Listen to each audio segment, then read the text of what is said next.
ये question 12th physics NCERT book से है। एग्जाम्पल 3.6 पेज नंबर है 116। इस क्वेश्चन में हमें बैटरी और करंट की वैल्यू दे रखी है और हमें ये पूछ रहा है कि जो सर्किट है इसका इक्विवेलेंट रेजिस्टेंस क्या होगा, जिसमें जो रेजिस्टेंस की वैल्यू है वो 1 ओम है और जो बैटरी कनेक्टेड है इस डायग्राम में यहाँ पे ए और सी डैश टर्मिनल के क्रॉस इसकी वैल्यू है 10 वोल्ट। ये जो हमारा रेजिस्टेंस जिस वे में कनेक्टेड है, अगर ध्यान से देखें तो ये एक क्यूब का शेप बना रहा है। ना तो पैरेलल में कनेक्टेड है ना तो सीरीज में कनेक्टेड है। ये एक ट्रिकी क्वेश्चन है और बहुत लोग ऐसे क्वेश्चन देख कर डर जाते हैं। अगर हम इस क्वेश्चन को ध्यान से देखें, हम किसी भी रास्ते से अगर ए पॉइंट से सी डैश पॉइंट तक जाना चाहें तो जो रेजिस्टेंस मिलेंगे वो 3 मिलेंगे। चाहे हम कोई से भी पाथ ले लें, ए डैश, डी डैश, सी जाए तो भी 3 रेजिस्टेंस मिलेगा, पहला, दूसरा, तीसरा। अगर हम ए, डी, सी और फिर सी डैश जाए तो भी हमें 3 रेजिस्टेंस ही मिलेंगे, 1, 2, 3। मतलब कि हर एक पाथ में हम किसी भी पाथ से ए से सी डैश तक जाए तो रेजिस्टेंस 3 ही आएगा और सारे रेजिस्टेंस की वैल्यू सेम है। बस इसी वजह से क्या होगा, करंट हर एक पाथ में इक्वली डिवाइड हो जाएगा। ए टर्मिनल पे करंट जो इंटर हो रहा है वो 3 एम्पियर करंट इंटर हो रहा है और यहाँ सी डैश से 3 एम्पियर करंट बाहर जा रहा है, लीव कर रहा है। यहाँ से ए टर्मिनल से करंट इंटर कर रहा है और सी डैश टर्मिनल से करंट बाहर आ रहा है। क्योंकि करंट इक्वली डिवाइड होगा तो यहाँ पे ए टर्मिनल पर हमारे पास टोटल 3 पाथ है। पहला पाथ ये है, दूसरा ये और तीसरा ये पाथ है। तो करंट क्या होगा, ये 3i करंट तीनों पाथ में इक्वली डिवाइड हो जाएगा। तो 3i को अगर हम 3 से डिवाइड करते हैं तो i करंट, मतलब कि हर एक पाथ में i करंट जाएगा। इसीलिए यहाँ पे भी i लिखा हुआ है, यहाँ भी i है और यहाँ भी i है। अब इसके बाद आ जाते हैं a डैश पे। a डैश पे भी आते हैं तो यहाँ पे भी 2 पाथ है।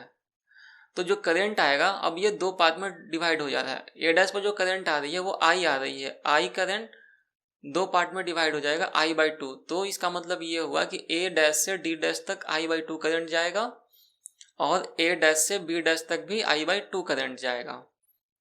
अब आ जाते हैं डी पॉइंट पे। डी पॉइंट पे भी देखो कि यहाँ पे भी 2 पाथ है और डी पॉइंट पे करंट कितना आ रहा है, आई आ रहा है। तो ये भी करंट 2 इक्वल पार्ट में डिवाइड हो जाएगा, मतलब I/2। तो I/2 जाएगा इस पाथ में और I/2 जाएगा यहाँ पे। अब इसके बाद ये जो I/2 करंट है वो D डैश तक जा रहा है, D से D डैश तक I/2 करंट जा रहा है और A डैश से D डैश तक भी I/2 करंट जा रहा है। अब ये दोनों करंट यहाँ पे मिलेगा और कहाँ किस में फ्लो करेगा, D डैश से C डैश में। तो ये I/2 करंट और ये I/2 करंट दोनों मिलके बन जाएगा I। इसी तरह हम B पॉइंट पे आते हैं। B पॉइंट पे जो करंट आ रहा है वो I आ रहा है, करंट I एम्पियर्स।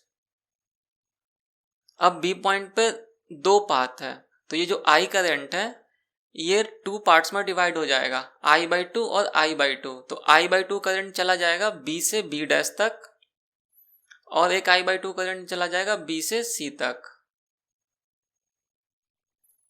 अब ये यहाँ पे B डैश पे जो करंट पहुंच रही है I/2 और A से जो B डैश तक करंट आ रही है ये भी कितनी है, I/2। अब ये दोनों करंट मर्ज हो जाएगा B से C डैश जाने में। तो I/2 दोनों यहाँ पे मिल गया तो हो गया करंट I।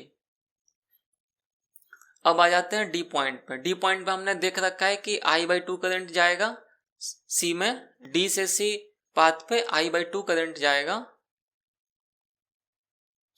और B से C पाथ में भी जा रहा है I/2 करंट। तो ये दोनों करंट यहाँ पे मर्ज हो जाएगा और मर्ज हुआ करंट फ्लो करेगा C से C डैश में। तो I/2 ये और I/2 ये दोनों फ्लो करेगा I C से C डैश में। अब हम टर्मिनल C पे देखते हैं अगर ध्यान से, तो D डैश से C डैश तक करंट I आ रहा है, B डैश से C डैश पे भी करंट I आ रहा है और C से C डैश में भी करंट आ रहा है I।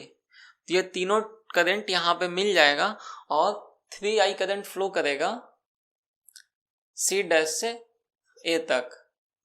अब हम क्या करेंगे, अब हम कोई सा भी एक पाथ ले लेंगे और उसमें KVL लगा देंगे। तो सपोज दैट हम जो पाथ लेते हैं वो A B C dash E A ले लेते हैं। तो यहाँ पे मैं सबको एक बार इरेज कर देता हूँ।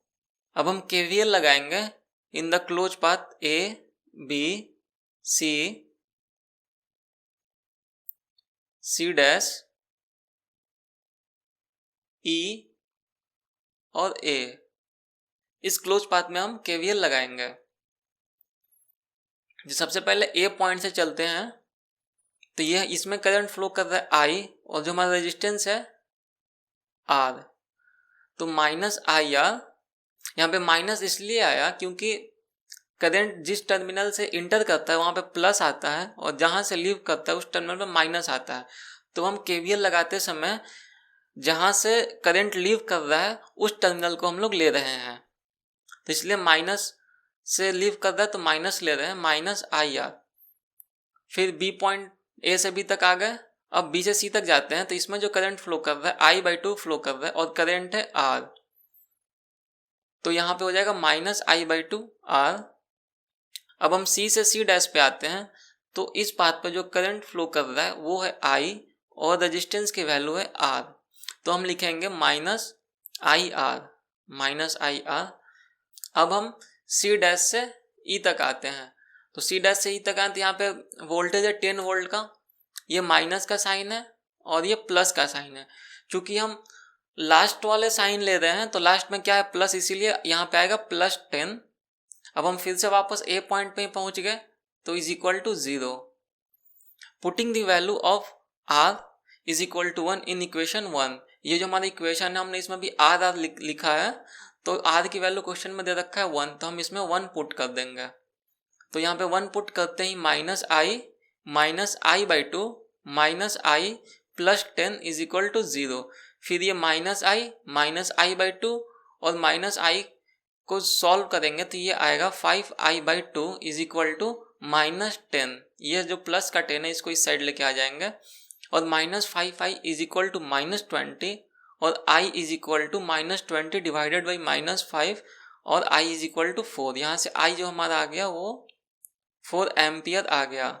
अब जो करंट इस डायग्राम में फ्लो कर रहा है उसकी वैल्यू निकालेंगे। तो हम ध्यान से देखें तो करंट 3 एम्पियर इस डायग्राम में इंटर कर रहा है, इसीलिए हम क्या लिखेंगे 3I की वैल्यू फाइंड करेंगे। 3 इंटू I की वैल्यू 4 है, 4 पुट किए तो ये हमारा आ गया 12 एम्पियर।